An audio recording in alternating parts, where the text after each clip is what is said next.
Retail destination එක විදිහට.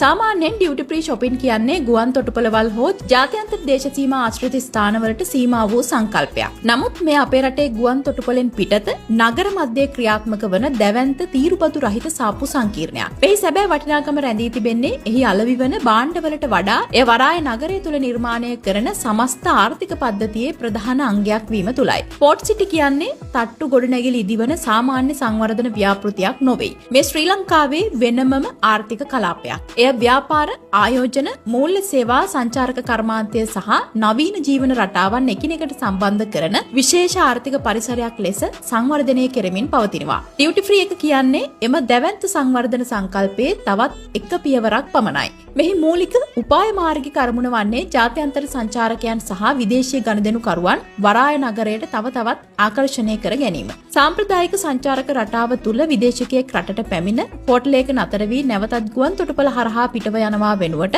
Port සිටි සංකල්පය තුල ඔවුන්ගේ වියදම් සහ සංචාරක අත්දැකීම් පුළුල් පරාසයකට රැගෙන යාමට සැලසුම් කර තිබෙනවා. සාප්පු සවාරි, ආහාර පාන, විනෝදාස්වාදය, සුඛෝපභෝගී සිල්ලර වෙළඳාම, ව්‍යාපාර සහ මූල්‍ය සේවා යන සියල්ලම එකම නගර පරිසරයක් තුල එකිනෙකට බද්ධ කිරීම මෙහි ප්‍රධාන අරමුණ වනවා. මතු පිටින් බැලූ විට ගුවන් තොටුපළේ ඩියුටි ෆ්‍රී එකයි පෝට් සිටි ඩියුටි ෆ්‍රී එකයි එකම ස්වරූපයක් ගත්තත් මෙහි සැලකිය යුතු වෙනසක් පවතිනවා. ගුවන් තොටුපළකදී ඩියුටි ෆ්‍රී shopping අත්දැකීම ලබා ගන්න පුළුවන් වෙන්නේ ගමන ආරම්භ කිරීමට හෝ ගමන අවසන් කිරීමට ආසන්න මොහොතක. නමුත් වරාය නගරයේ ඩවුන්ටවුන් සංකල්පය හරහා සුදුසුකම් ලබන මගීන්ට ගුවන් තොටුපළෙන් පිටත නගර මැදේ වඩාත් සුව පහසු සහ විවේකීව ඩියුටි ෆ්‍රී සාප්පු සවාරි අත්දැකීම ලබා ගන්න පුළුවන්. විශේෂයෙන් 2026 වසරේදී හඳුන්වා දුන් නව නීති සංශෝධනයට අනුව විදේශයක සිට පැමිණෙන මගියෙකුට Taman පැමිණි දිනේ සිට දින 4ක් ඇතුළත අවස්ථා දෙකකදී මෙහි මිලදී ගැනීම කිරීමට අවස්ථාව ලැබී තිබෙනවා. නමුත් පෝට් සිටිය වෙත පැමිණෙන සියලුම දෙනාට මේ අවස්ථාව හිමිවන්නේ නැහැ. කාටද මේන් භාණ්ඩ මිලදී ගන්න පුළුවන්, කොපමණ ප්‍රමාණයක් සහ කොපමණ වාරයක් මිලදී ගත හැකිද යන්න තීරණය වන්නේ අදාළ නීති රීති සහ පුද්ගලයාගේ සංචාරක තත්ත්වය මත, නැතිනම් ට්‍රැවල් ස්ටේටස් එක මත.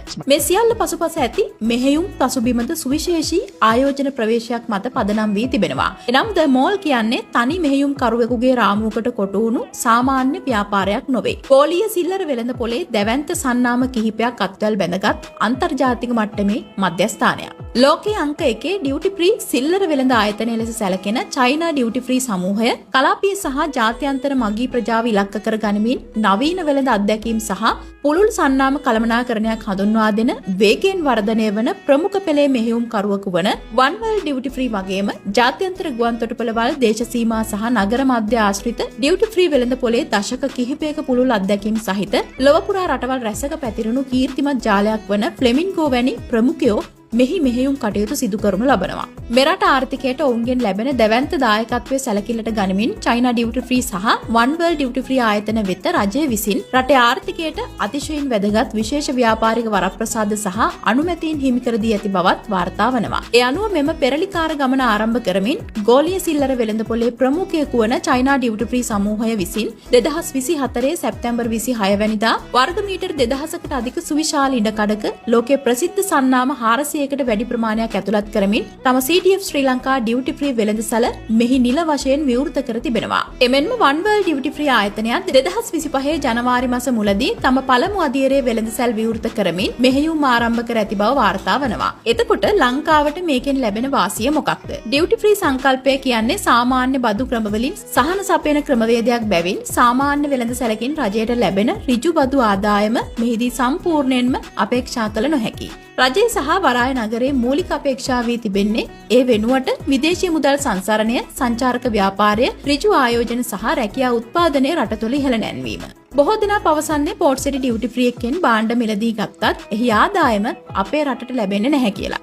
සැබවින්ම මෙහි අලෙවි කරන සෑම භාණ්ඩයකම මුළු මුදලම ශ්‍රී ලංකාවට ආදායමක් වෙන්නේ නැහැ. මුදලෙන් කොටසක් ජාත්‍යන්තර සන්නාම සහ මෙහෙයුම් කරුවන් වෙත බැරවෙනවා. අපේ රටට මින් ලැබෙන්නේ රාජ්‍ය කතෘ භාග ආදායමක්. පාර්ලිමේන්තු මූල්‍ය කමිටු වාර්තාවලට අනුව මෙම ඩියුටි ෆ්‍රී මෙහෙයුම් වලින් සිදුවන මුළු අලවියෙන් 7% මුදලක් රජයට කතෘ භාගයක් ලෙස හිමි වෙනවා. එහි ප්‍රතිඵලයක් ලෙස 2024 සැප්තැම්බර් මාසයේදී ඩොලර් 22021ක් වූ මෙම රාජ්‍ය කතෘ භාග ආදායම 2025 අගෝස්තු වන විට ඩොලර් 77898ක් දක්වා කැපී පෙනෙන ලෙස ඉහළ ගොස් ඇති බවත් වාර්තා වෙනවා.